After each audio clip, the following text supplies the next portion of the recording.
Hello students, welcome to the YouTube channel diamond academy. आज मैं आपके लिए लेकर आई हूँ हिस्ट्री का कॉन्सेप्ट हड़प्पा सभ्यता, जो कि बच्चों को बहुत टिपिकल लगता है। बच्चों को ऐसा लगता है कि हड़प्पा सभ्यता पता नहीं कैसी सभ्यता है, बोरिंग सी सभ्यता है। नहीं नहीं नहीं नहीं, बिल्कुल भी बोरिंग नहीं है अगर आप इसे कहानी की तरह समझोगे तो आज मैं लेकर आई हूँ बिल्कुल आसान शब्दों में आपके नोट्स। अगर आपने इसको पढ़ लिया तो आपको हड़प्पा सभ्यता ना ऑन टिप याद हो जाएगी। तो इसके लिए आपको पूरी वीडियो तक वेट करना होगा, आपको ध्यान से एक एक चीज को समझना होगा। तो जो आपका 30 तारीख को पेपर आने वाला है ना, उसके लिए बहुत हेल्पफुल रहेगा। तो चलिए स्टार्ट करते हैं। तो सबसे पहले आता है हड़प्पा सभ्यता। अगर हम हड़प्पा सभ्यता की बात करें तो इसको हम सिंधु घाटी सभ्यता भी कहते हैं। क्या कहते हैं? सिंधु घाटी सभ्यता। सिंधु घाटी सभ्यता के नाम से जाना जाता है। अब हड़प्पा सभ्यता की हम मोहरों की बात करें कि मोहरें किस पत्थर से बनी है, तो मोहरें बनी है सेलकड़ी नामक पत्थर से। अच्छा, इसमें इस बुक से मतलब इस चैप्टर से ना दो क्वेश्चन बन जाते हैं 1 नंबर के, कि जो लोगों को पता भी नहीं होता, क्योंकि वो छोटे छोटे क्वेश्चनों पे हम लोग ध्यान नहीं देते कि मोहरें किस पत्थर से बनी थी, तो हमारी सेलकड़ी पत्थर से बनी थी। अगर बाट की बात करते, बट्टे किससे बने थे, तो चर्ट नामक पत्थर से बने थे। तो अभी हम उसे भी मैं लिख दूंगी, वो भी आपके लिए यूजफुल हो जाएगा। आप माइंड में फिर ये जब 30 तारीख को पेपर देने जाओगे उससे पहले आप एक बार रिवीजन करके जाओगे नोट्स की, तो आपके माइंड में जो है याद रहेगा। तो सेलखड़ी नामक पत्थर से बनाई जाती थी क्या? मोहरे। अफगानिस्तान, पंजाब, हरियाणा, गुजरात और उत्तर प्रदेश में हमें सबसे ज्यादा यहाँ पर हड़प्पा सभ्यता के चिन्ह मिले हुए हैं। इसका नाम हड़प्पा संस्कृति पड़ा क्योंकि इसका पता सबसे पहले 1924 में पाकिस्तान के पश्चिम प्रांत में हड़प्पा के आधुनिक स्थल में पता चला था। ये हमें यहाँ पे सबसे पहले पाकिस्तान में पाया जाता है। ये पाकिस्तान में मिला है। ये हड़प्पा सभ्यता के नाम से इसलिए इसको जाना जाता है क्योंकि हड़प्पा नामक जगह पे मिला था। इसका काल अगर बात करें तो 2600 से 1900 ईस्वी पूर्व के बीच माना गया है।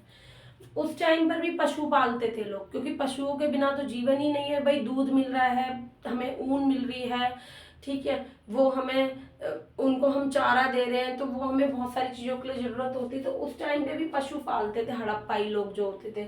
और हड़प्पाई लोग बैल भी पालते थे, गाय भी, भेड़ भी, बकरी भी, सूगर भी पालते थे। लेकिन उन्हें सबसे ज्यादा जो प्रिय अगर जानवर की बात करें तो कुबड़ वाला सांड था। उन्हें कुबड़ वाला सांड बहुत ज्यादा प्रिय था। अगर हम बात करें कॉटन, कपास की, तो कपास पैदा करने का यानी कपास का उत्पादन, प्रोडक्शन करने का श्रेय सबसे ज्यादा सिंधु सभ्यता के लोगों का है, क्योंकि कपास का उत्पादन सबसे पहले सिंधु क्षेत्र में ही हुआ था। इसलिए इसका नाम सिंडन भी माना गया है। अगर हम बात करें इसकी जल निकास प्रणाली की, तो बहुत ज्यादा बेहतर मानी जाती है हड़प्पा संस्कृति की जल निकास प्रणाली। नियोजित जल निकास प्रणाली है यहाँ की। सड़कों और गलियों को लगभग एक ग्रिड पद्धति में बनाया जाता है। ग्रिड पद्धति का मतलब जानते हो, एक समकोण की तरीके से काटा जाएगा। समकोण की तरीके से कैसे? समकोण की तरीके से इस तरीके से समकोण की तरीके से काटा जाएगा। यहाँ से नालियां निकल गई, सड़कें निकल गई, इस तरीके से ग्रिड पद्धति में बनाया जाता था। और ये एक दूसरे को समकोण बनाते हुए काटती थी। पहले नालियां बनाई जाती थी, पहले नालियों का स्ट्रक्चर होता था, उसके बाद गलियां बनाई जाती थी और उसके बाद अलग अलग आवासों का निर्माण किया जाता था। मोस्टली हमारे यहाँ क्या होता है, पहले घर बन जाते हैं, फिर सड़कें बनती हैं, फिर नालियां बनती है, तो सब कुछ उथल पुथल हो जाता है। और जब बारिश होती है तो सीवरों का पानी रोडों पे आ जाता है, एक बाढ़ सी बन जाती है। बारिश सबको पसंद है, आपको भी पसंद होगी बारिश, मुझे भी पसंद है बारिश। लेकिन जो बारिश के बाद नालियों का पानी जो सड़कों पे आ जाता ना, बहुत टेरिबल लगता है। तो लेकिन जब जो हड़प्पा सभ्यता थी वो बहुत ज्यादा, एक कह सकते हैं संरचनात्मक वे में उसने बहुत अच्छे से चीजों को बनाया था। वो पहले नालियां बनाते थे स्ट्रक्चर्ड वे में, फिर गलियां बनाते थे और फिर उनके अलग अलग घरों को निर्माण करते थे। अगर हम कुओं की बात करें, उस टाइम पे कुओं का बहुत ज्यादा यूज होता था, क्योंकि अब क्या है, अब कुएं नहीं है। अब कुएं क्यों नहीं होते ज्यादातर? क्योंकि भाई सीधी सी बात है, अब तो वो ज़माने चले गए जब हैंडपम्प और कुएँ हुआ करते थे। अब जगह जगह चीज़ें नहीं मिलती। हैंडपम्प तो फिर भी मिल जाते हैं, तुम गांव की साइड चले जाओगे तब। कुएँ तो आज के टाइम में सारे सूख गए, लेकिन उस टाइम पे कुएँ बहुत रहते थे राहगीरों के लिए, आने जाने वाले लोगों के लिए, कि भाई किसी को प्यास लगी है तो बंदा पानी पी लेगा। तो कुओं की संख्या अगर बात करें तो टोटल 700 थी। ये एक नंबर में पूछा जा सकता है। कुछ कुछ क्वेश्चन होते हैं जो हम बिल्कुल दिमाग से स्लिप कर देते हैं, उन चीज़ों को याद रख लेना। पहले तो कुओं की संख्या कितनी थी? 700 थी। अगर हम दूसरी बात करें, मोहरे, मोहरे कौन सी थी? सेलखड़ी पत्थर से बनी हुई थी। अगर हम बाट की बात करें, बट्टों की बात करें, तो चर्ट नामक पत्थर से बनी हुई थी। और कपास का उत्पादन सबसे पहले हड़प्पा सभ्यता से हुआ था। कहाँ कहाँ से स्थान पे पाई गई है हड़प्पा सभ्यता? कहाँ कहाँ से पता चलता है? हमें अफगानिस्तान से, पाकिस्तान से, ठीक है, गुजरात से, हरियाणा से, पंजाब से, यूपी से, अलग अलग जगहों पे इसके हमें अवशेष देखने को मिले हैं। अगर हम बात करें ईंटें, भाई ईंटें भी बड़े स्ट्रक्चर्ड फॉर्म में बनती थी। मैंने बताया ना, जैसे कि सब कुछ स्ट्रक्चर्ड फॉर्म में हो रहा है, तो ईंटें भी स्ट्रक्चर्ड फॉर्म में होती थी, निश्चित अनुपात में होती थी। निश्चित अनुपात का मतलब ये लंबाई में भी बराबर, चौड़ाई में, मतलब ये नहीं है कि ये नहीं रहेगा कि एक की ईंट की लंबाई अलग कर दी, एक ईंट की लंबाई अलग कर दी, एक की चौड़ाई अलग कर दी, एक की लंबाई अलग कर दी। बिल्कुल नहीं, बिल्कुल नहीं। लंबाई और चौड़ाई, जब जो एक ईंट की है ना, वही दूसरी ईंट की रहेगी। सारी ईंटों की बराबर रहती थी। और वो भट्टे में पकाकर, सुखाकर पूरा स्ट्रक्चर्ड वे में बनाया करते थे। ठीक है, तो ये आई होप सो आपको समझ आ गया होगा। मैंने बहुत इजी वे में समझाने की कोशिश की है। हड़प्पा सभ्यता सबको एक ना डिफिकल्ट टॉपिक लगता है, क्योंकि एक होता है ना हिस्ट्री, बट सबको पॉल फिर भी समझ आ जाती है, पॉलिटिकल लोगों के दिमाग में घुस जाती है। पर जब हिस्ट्री की बात आती है ना, तो बच्चे कतराते हैं। क्यों? हिस्ट्री के नाम से बच्चे क्यों कतराते हैं? फर्स्ट ऑफ ऑल, इसमें डेटा बहुत याद रखना पड़ता है। हम लोगों को डेट्स याद रखनी पड़ती है, कहाँ कहाँ क्या हुआ, कब हुआ, कैसे हुआ, क्यों हुआ, वो सब चीज़ें बहुत दिमाग चकराती है। तो मैंने आपको इजी वे में समझाना चाहा है। अगर फिर भी अगर आपको कोई डाउट होता है कि हड़प्पा सभ्यता को लेके, तो आप मुझे कमेंट में बता सकते हैं। फिलहाल के लिए आप ये वाला स्क्रीनशॉट ले लो, क्योंकि आप इतना लिख लोगे ना, अपने रजिस्टर में लिख लोगे या अपने फ़ोन में भी रख लोगे, और जब आप जाने से पहले इसको रीड कर लोगे, तो सही बता रही हूँ, ये लिख के रखवा लो। अगर आप इतना भी रीड करके चले जाओगे ना, तो आपको क्वेश्चन बनाने में कहीं भी दिक्कत नहीं आएगी। मैंने खुद सिर्फ इम्पॉर्टेंट पॉइंट्स ही डाले हैं आपके लिए, खुद अपने आप। तो आप इसको एक बार स्क्रीनशॉट ले लीजिए, मैं साइड हो जाती हूँ।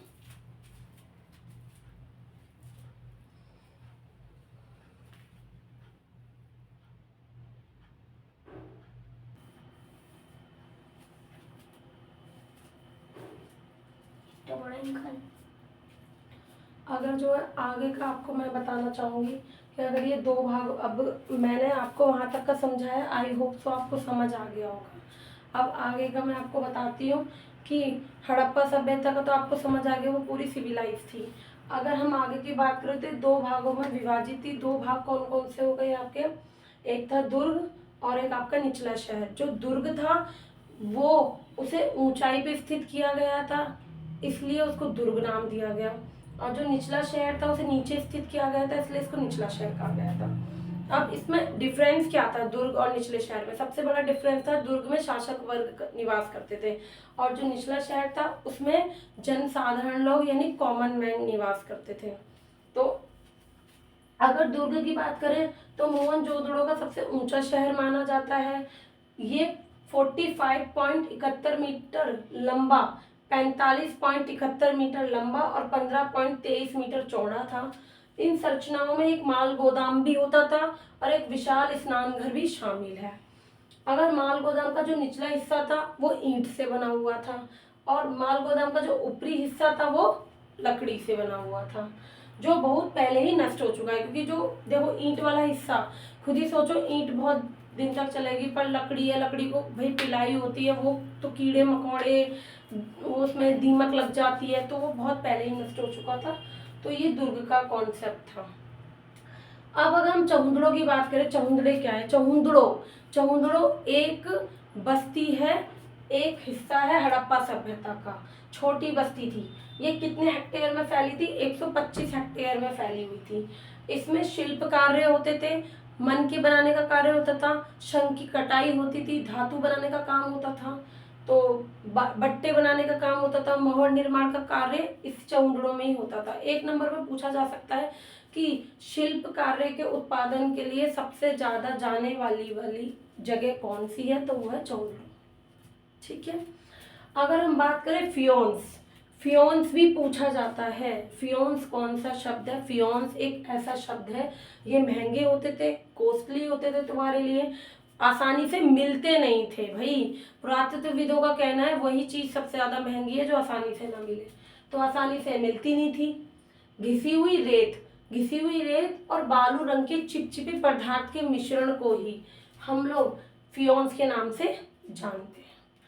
अगर बट्टों की बात करें, बाट वगैरह का यूज जब से बट्टे आ गए थे तो निजी संपत्ति जो उनको अगर व्यापार वगैरह करना था उसका लेखन जोखन करना बहुत आसान हो गया था। भाई अगर मान लो आज भी हम सब्जी भी लेने जाते हैं, हम दाल लेने जा रहे हैं, कुछ भी एवरीथिंग, तो हम बट्टे यूज नहीं करते हैं। बट्टे कितना ज्यादा यूज आते हैं, आधी किलो का बट्टा, 250 ग्राम का बट्टा, 1 किलो का बट्टा, तो बट्टों के यूज से ही हम चीजों को तौल पाते हैं कि हमें कितनी क्वांटिटी में चाहिए। तो जब उस टाइम पे बट्टे बन गए तो लोगों को बहुत काम आसानी से हो गया, निजी लेखन कार्य आसान हो गया।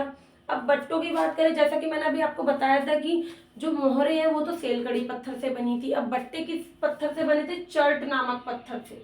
और इनका प्रयोग क्यों? छोटे जो बट्टे होते थे उनका प्रयोग होता था आभूषण व मनके वगैरह तौलने के लिए इनका प्रयोग होता था।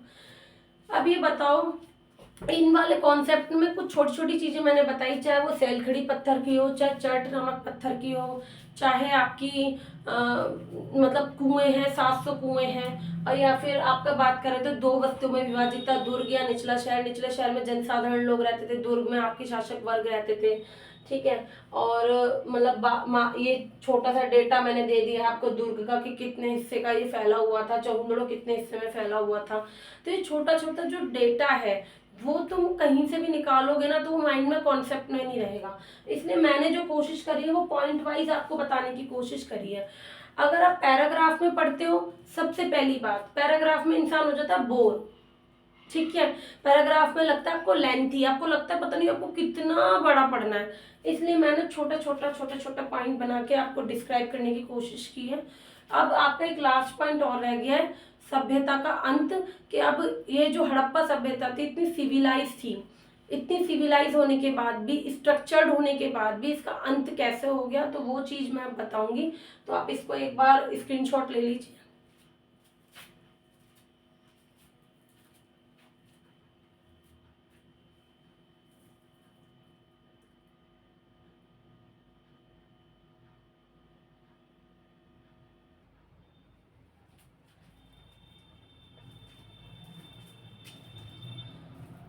अब लास्ट जो टॉपिक बचा है हमारा हड़प्पा सभ्यता में, वो लास्ट टॉपिक है हमारा सभ्यता का अंत।